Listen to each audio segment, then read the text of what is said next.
Well, let's get, He's sorry. He didn't mean to say that.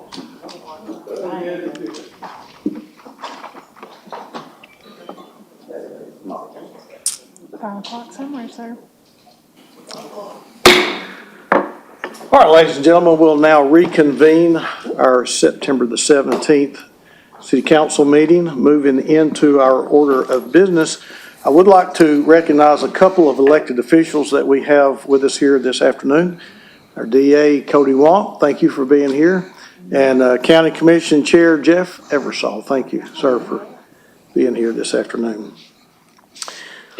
All right, ordinances on final reading. Madam Clerk, with no objection from the council, let's take items 7A and B together as a package, please. Item A, an ordinance closing and abandoning the unopened right-of-way in part of the 5100 block of Strickland Circle as detailed on the attached map subject to certain conditions. Item B, an ordinance closing and abandoning the open right-of-way in the North and South Road 400 block East 16th Street as detailed on the attached map subject to certain conditions. Now, we have a motion on the floor to approve items 7A and B with proper second. Questions or comments before we vote? All in favor, aye. Aye. Any opposed, no. Ayes have it. We have no ordinances under first reading this afternoon. Moving into resolutions. Madam Clerk, with no objection from the council, let's take items 9A, B, C, and D together as a package, please. Item A, a resolution authorizing the mayor his designee to enter into an encroachment indemnity and hold harmless agreement with Brainerd Mission Cemetery in substantially the form attached to allow Brainerd Mission Cemetery to install a fence on the cemetery property with the fence encroaching onto property owned by the city of Chattanooga. Item B, a resolution authorizing the administrator for the Department of Public Works to authorize change order number 1 to J. Reed Constructors, Inc. of Baton Rouge, LA for the fire training tower construction contract number F23005-201 to provide propane supply equipment and other minor items in the amount of $84,852.57 with a new contingency in the amount of $10,000 for a total amount of $1,469,852.57. Item C, a resolution to provide early Head Start services to 115 children through collaborations with local child care providers using funds provided by the Head Start Early Head Start grant, including the following child care providers: 1, Newton Child Development Center; 2, Children's Academy; 3, Purpose Point Learning Academy; and 4, Chambliss Center for Children. The Head Start classroom will serve 75 3- and 4-year-old children for an amount not to exceed $305,176.20. The Early Head Start classroom will serve 40 infant and toddler children for an amount not to exceed $354,075.60 for a total amount not to exceed $659,251.80. Item D, a resolution to provide Head Start Early Head Start services to 72 children through collaboration with local child care providers using funds provided by the Early Head Start Child Care Partnership Grant, including the following child care providers: 1, Newton Child Care Development; 2, Chambliss Center for Children; and 3, Maurice Kirby Daycare Center. The Early Head Start classroom will serve 72 3- and 4-year-old children for an amount not to exceed $806,925.60. Councilwoman Burrs. Move approval. All right, we have a motion on the floor to approve items 9A, B, C, and D with a proper second. Is there any questions or comments before we vote? All in favor, aye. Aye. Any opposed, no. Motion does carry. Moving now into the mayor's office under resolutions. Madam Clerk, 9E, please. A resolution confirming Mayor Kelly's appointment of Jonathan Chambers as Chief of Police. Councilwoman Dotley. Yes, thank you so much, Chair. It was my pleasure to serve as your Public Safety Committee Chair and representative for the police search, for the police chief search. I'm excited to nominate, or make a motion for the appointment of Jonathan Chambers as chief of police. He has integrity. I drilled him hard, gave him a lot of hard questions, and he came out on top. And so he's a great guy, excited to have you, and we know that you're gonna do what needs to be done for our Chattanooga Police Department. So with that, I make that motion. All right, thank you. Councilwoman, Vice Chair Hill. Second. I think we've got seconds and thirds on this motion. All right, you've heard the motion on the floor. All in favor, aye. Aye. Any opposed, no. Motion carries. Congratulations, Chief.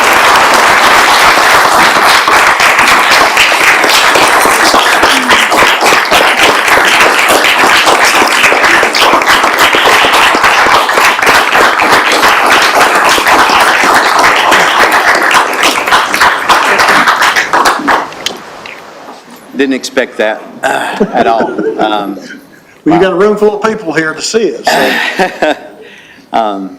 It's almost no words here.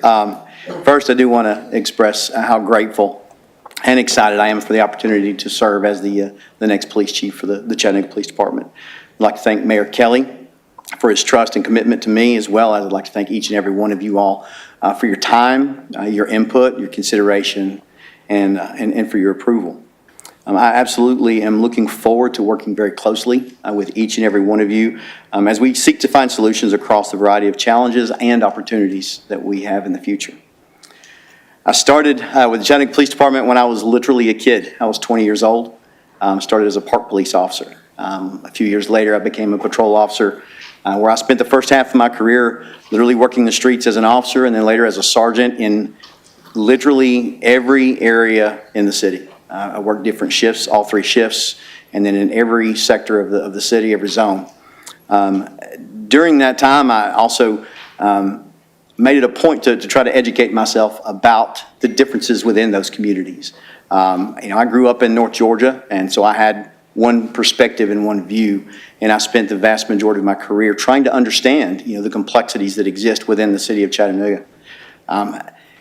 Earlier in my career, also working in patrol as a patrol sergeant, also part of the SWAT team, it was expressed to me that, you want to try to stretch and grow, right? That requires you to challenge yourself. And, going from the SWAT team commander to all of a sudden I'm in charge of crime analysis, right? Completely opposite thing, working in part of administration, to later becoming a captain of investigations. And then working hand in hand with Park as the commander of professional standards to ensure objectivity and accountability for our department that we owe our community. And then where I have just previously served as the assistant chief over recruiting and training over all of our patrol officers, it has truly been an honor thus far. I am truly humbled by and thankful for the support that I received both from inside the department as well as throughout the community. I'm excited to serve alongside the men and women of the Chattanooga Police Department as we continue to partner with our city's vibrant communities. Looking forward to building new relationships as we partner with our community members, as well as foster and maintain the ones that I have gained over the course of the last nearly 3 decades wearing this uniform. These relationships will be absolutely vital to our ability to keeping our community safe. Under my leadership, you're going to see a CPD that leads by example. You're going to see your chief lead by example, and I will set that standard. You're going to see a strong focus on building relationships with the community from our officers, which will come from strong relationships that we will have together. Our focus on crime reduction and public safety will be hand in hand with our commitment to building trust, community accountability, and data-driven policing. You're going to see CPD building on its legacy of being the premier law enforcement agency in this region. We're going to do that through recruiting and retention. We're going to go to every corner of this region and all over Chattanooga to find new talent and diverse cadets to join us. Most of all, you're going to see a CPD that is all about problem solving and partnerships. I stand here before you committed to being the police chief, the leader that your department needs, and the leader that our city needs. I am the police chief for all Chattanoogans. Thank you so much for this opportunity, and I look forward to our future together. Thank you, Chief.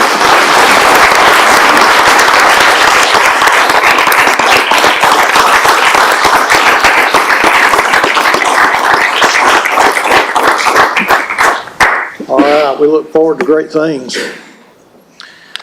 All right, Madam Clerk, moving down now to 9F, please. A resolution confirming Mayor Kelly's appointment of Jeremy Wood as Administrator for the Department of Public Works. Councilman Hester. Move to approve.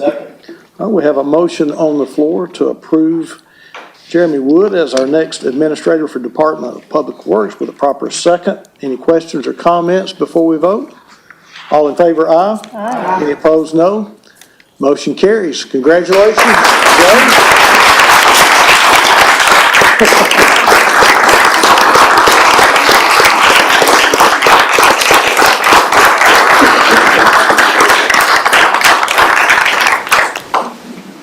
Council members and everybody, I want to say thank you. I am in no way, shape, or form trying to follow what the chief of police just said. I'm dedicated to making everything better. I will give everything that I have, and congratulations to John. Thank you.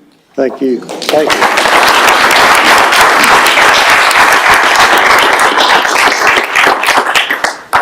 All right, council, now we move into our purchase items. Chief, who's, okay, yeah. Good evening, council. Good evening. We have 3 purchases recommended for approval tonight. The first one is Fleet Management Division of Public Works. This is a one-time purchase of 2 2025 Peterson TL3 knuckle broom trucks from CMI Equipment Sales for the Street Maintenance Division of Public Works. This purchase will utilize the Sourcewell contract number 040621P-II. The second purchase is for technology service. This is a price increase for years 4 and 5 requested by Technology Services. Azteca requested a price increase of $7,250 per year for a total increase of $14,500. This is due to adding API to the 311 call center. The total new cost of the contract is $412,759.38. The third one is for Street Maintenance Division of Public Works. This is for year 2 of 4 to TNT Concrete, submitted a 4% increase due to the cost of materials. The amount limit at $1 million will not change. The Street Maintenance Division has approved the increase. All right, Councilwoman Burrs. Move approval, sir. All right, we have a motion on the floor to approve this evening's purchases with a proper second. Are there any questions or comments before we vote? All in favor, aye. Aye. Any opposed is no. So moved. Okay, thank you. Thank you. All right, council, before we go into committee reports, I don't see Interim Chief Summers in the room. Is he here? Chief Summers? I just want to recognize him for the outstanding job that he has done filling in as our interim chief of police. He will be retiring this week, so if you see him, wish him well. All right, moving into committee reports, Councilwoman Coonrod. Councilwoman Noel. No report, Mr. Chair. Councilwoman Dotley. We did meet today again, second time this month, and we discussed reducing the age to 18. That will be up for a vote. For the fire department. Yes. Yeah, let's make that clear. All right. Everybody's age. We're all 18 now. Well, October 1. Councilman Smith. No report, Mr. Chair. Councilman Ledford. Mr. Chairman, we do not have planning and zoning next Tuesday, but we do have one, thankfully, the following Tuesday. I know you're all We are excited. been missing it. Yes, can't wait. Thank you. Councilman Hester. We did meet today. I want to thank you, Chair, for standing the gap for me. Thank you. Anytime. Thank you, sir. Councilwoman Burrs, No report, sir. Vice Chair Hill. No report. All right, thank you. Now we move into the time that we recognize persons wishing to address the council. So if you'd like to address the council this, I've got it on my notes, I just looked right over it. Hold on one second. Yes, sir. We do have a report by the city attorney. Yes, sir. Just wanted to announce that there has been a settlement of case number 23C-1302, Delicia Martin versus the city of Chattanooga. It's a motor vehicle accident here involving the city, and that case has been resolved for $78,000. And I have to report that because that's above our authority of $50,000 for the city attorney's office. All right. Thank you, Mr. Attorney. Yes, sir. Now, if you would read the rules for will. anyone wishing to address the council this afternoon. Yes, sir. So at the end of each council business meeting, the chair will recognize members of the public who wish to address the council, and here's your rules. Each speaker wishing to address can only be recognized at the microphone up front for that purpose.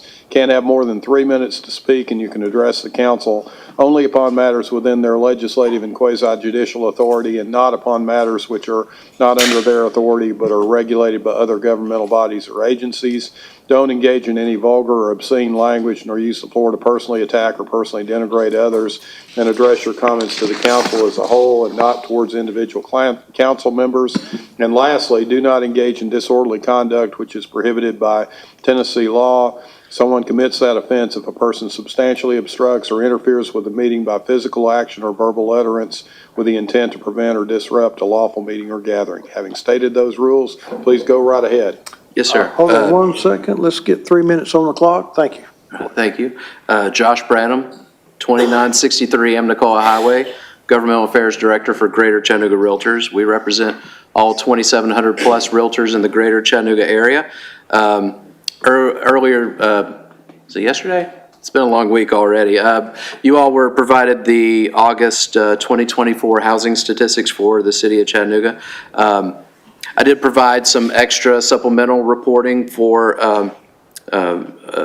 under a request. In other words, if you have a request for those for a specific zip code, feel free to reach out to me.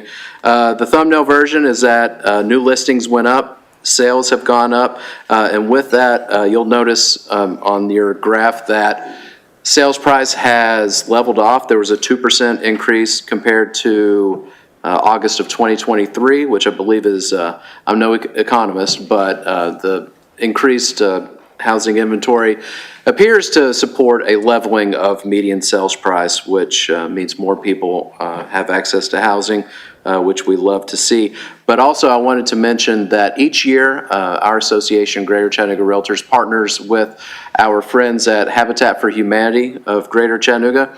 And we have a fundraiser each year coming up next month on October 7th and October 9th. We are going to have our Tee Up and Wind Down Festival. On October 7th, we have a golf situation with the people who golf, and I ride around on a golf cart and take pictures. So that's about what I'm good for. But on October 9th, we are also going to have a wine tasting at Waterhouse Pavilion. I'm not sure if it's a draw or not, but I'll be playing music there with a friend of mine. If you give enough money to Habitat, I'll probably stop ahead of time too. So I'll email you all about more information about that. But thank you all as always, and congratulations to Chief Chambers. Yep. Thank you.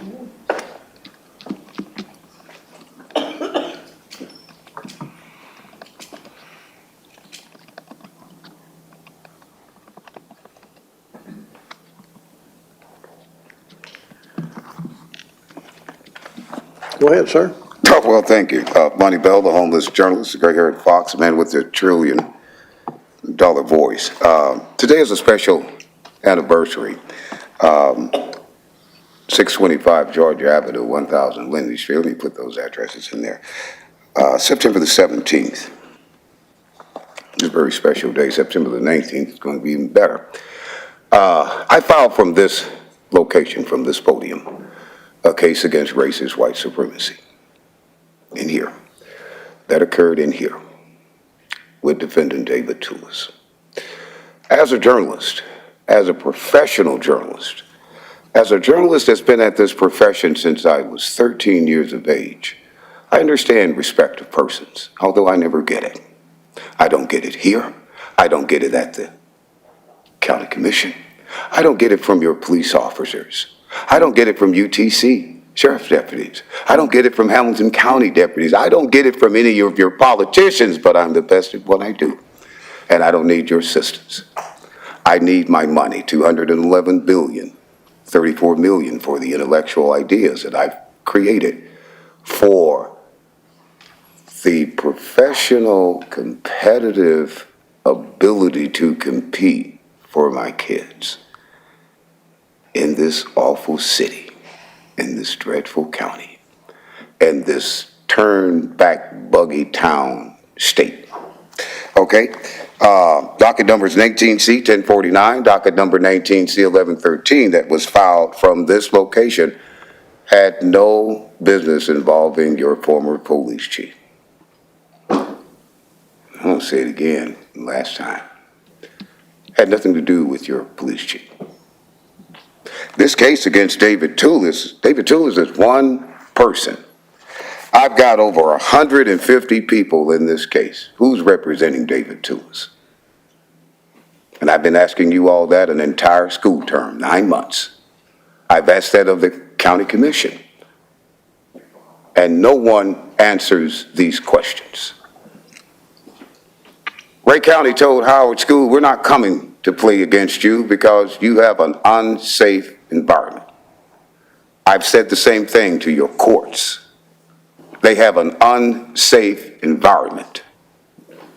And you've got to correct that instead of correcting money bail. I'm in my 60s. Both of my parents are black. Both of my parents are deceased. Neither one of you represent my parents, and I appreciate it if you don't keep pushing that button, suggesting that you're either one of my parents. None of you have educated me. The same applies to the county commissioners. None of you. $211 billion, $34 million. This is for this fraud on the entire 11th Judicial District Court, and we'll see you next week. All right, anyone else that would like to address the council this afternoon? Council, I am not seeing anyone else. What is your pleasure? So moved, we're adjourned.